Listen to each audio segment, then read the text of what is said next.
नज्जू नाई की हजामत का दूर दूर तक चर्चा था। वो अपने काम में इस कदर माहिर था कि आंखों पर पट्टी बांध के भी हजामत करता तो कोई ज़रा सी खामी बाकी ना छोड़ता। इस आला कारकर्दगी के बायस बड़े बड़े उमरा, वुज़रा, मशीर और दूर दराज इलाकों के लोग उसके पास आके हजामत बनवाने में अपनी खुशबख्ती तसव्वुर करते। एक दिन नज्जू नाई अपनी दुकान पर काम में मसरूफ़ था कि लकड़ियां फ़रोख्त करने वाले किसी शख्स की आवाज़ आई, लकड़ी ले लो, सूखी लकड़ी। नज्जू नाई ने बाहर निकल कर देखा तो उसे वो शख्स गधे पर लकड़ियां ले जाता नजर आया। नज्जू नाई बोला, 2 आने लो और लकड़ी दे दो भाई। 1 मन लकड़ी के सिर्फ 2 आने। तौबा तौबा। लकड़ी फरोश मुंह बना के जाने लगा तो नज्जू नाई उसे देखकर कुछ सोचने लगा। ऐ नाराज़ मत हो, चलो तुम ही बताओ कितने में दोगे। नज्जू नाई चिल्लाया, 4 आने से कम मैं नहीं दूंगा भाई। सब की सब लकड़ी? हाँ जी बिल्कुल सब की सब, एक भी कम नहीं। गधे पर लदी तमाम लकड़ियां दूंगा। सोच लो मियाँ, कहीं बाद में। सोचना कैसा जी, ये तो मेरा रोज़ का धंधा है। अच्छा तो चलो फिर उतार दो सब लकड़ी और अपने पैसे लो। अभी लीजिए जी। लकड़ी फरोश ने गधे से तमाम लकड़ियां उतार के दुकान के अंदर एक तरफ रख दी और हाथ झाड़ने के बाद कीमत तलब की। अरे माल तो पूरा दो जनाब। माल पूरा दिया है और ये लकड़ी भी तो दो। नज्जू नाई काठी की तरफ इशारा करके बोला, जी ये तो लकड़ी रखने की काठी है तो ये भी लकड़ी ही ना। जी जी, क्या जी जी लगा रखी है? तुमने जुबान की थी कि गधे पर लदी तमाम लकड़ियां दोगे, एक भी कम नहीं होगी। जनाब मजाक छोड़िए, मुझे देर हो रही है, पैसे दीजिए। नज्जू नाई ने पैसे निकाले और गधे की पीठ से काठी उतार कर बोला, ये लो अपने पैसे। भाई ये जुल्म मत करो, गरीब पर रहम करो। लकड़ी फरोश ने हाथ बांधे, गिड़गिड़ाया, रोया धोया, लेकिन नज्जू नाई ना माना। मजबूर होकर लकड़ी फरोश वहाँ से चल दिया और सीधा काजी साहब के पास पहुँचा। सारा वाक़या सुनाकर इंसाफ तलब किया, लेकिन काजी साहब ने डांट कर भगा दिया क्योंकि वो खुद नज्जू नाई का गाहक था। लकड़ी फरोश कई अहम लोगों के पास गया, लेकिन नज्जू नाई के गाहक होने के बायस कोई इंसाफ के तकाजे पूरे ना कर सका।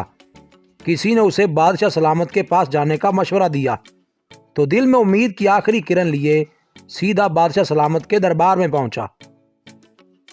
बादशाह सलामत को तफसील के साथ लुटने की कहानी सुनाई।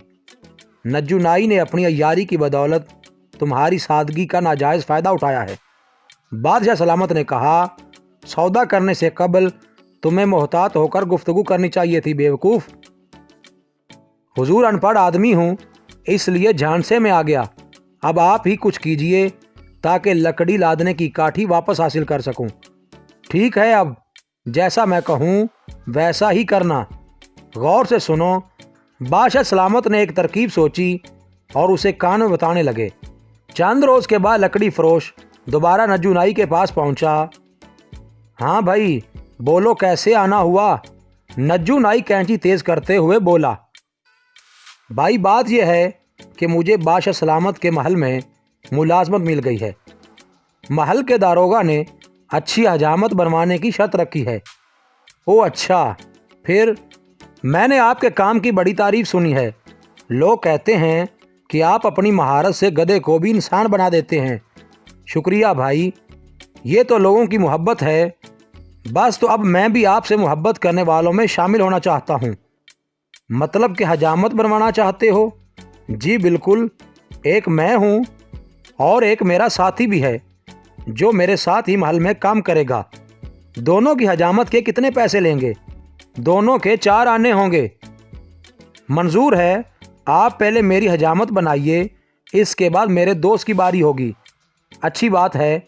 नज्जू नाई ने लकड़ी फरोश को बिठाया और ज़रा देर में उसकी हजामत मुकम्मल कर दी।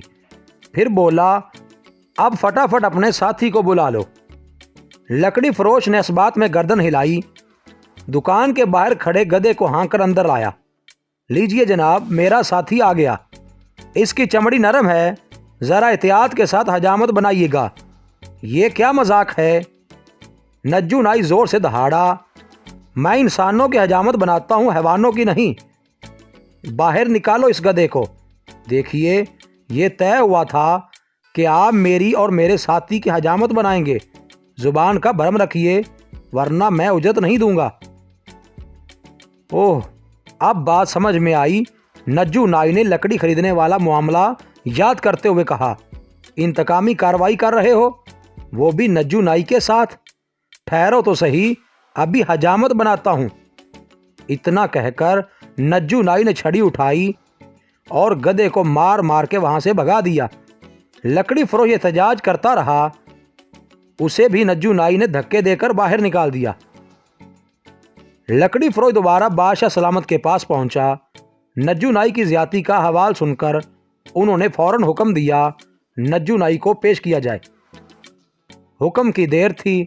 सिपाही निकल पड़े और जल्द ही नज्जू नाई को गिरफ्तार करके लाए। बादशाह सलामत ने उस पर गुसीली निगाह डाली और बोले, नज्जू, तूने लकड़ी फरोश से उसके दोस्त की हजामत का वादा किया था। जी हुजूर, नज्जू नाई ने सर खम करते हुए जवाब दिया। जुबान की अहमियत होती है, जानते हो? जी बिल्कुल हुजूर, इस बात से इनकार नहीं। तो फिर तूने जो कहा वो क्यों नहीं किया? हुजूर, मुझे क्या पता था कि इसका दोस्त गधा होगा। गधा या इंसान? तुम्हें जुबान का भरम रखना पड़ेगा। अगर काठी को जलाने की लकड़ी में शुमार करके तू इस्तेमाल कर सकता है, तो गधे की हजामत बनाने में क्या शर्म? कल बड़े चौक पर तुम खुलेआम इस आदमी के गधे की हजामत बनाओगे और गधे की काठी उसके मालिक को वापस करोगे। ये हमारा हुक्म है। इतना कहकर बादशाह सलामत वापस महल में चले गए। अगले रोज नज्जू नाई बड़े चौक पर खुलेआम गधे की हजामत बना रहा था। बड़े हंस रहे थे, बच्चे तालियां बजा रहे थे। नज्जू नाई की इज्जत खाक में मिल गई। चंद रोज बाद शर्म के मारे वो इस इलाके से कहीं और चला गया। मजीद अच्छी वीडियोस के लिए चैनल को सब्सक्राइब करें और बेल के आइकन को लाजमी प्रेस करें ताकि हमारी हर आने वाली नई और अच्छी वीडियो की अपडेट आपको सबसे पहले मिल सके।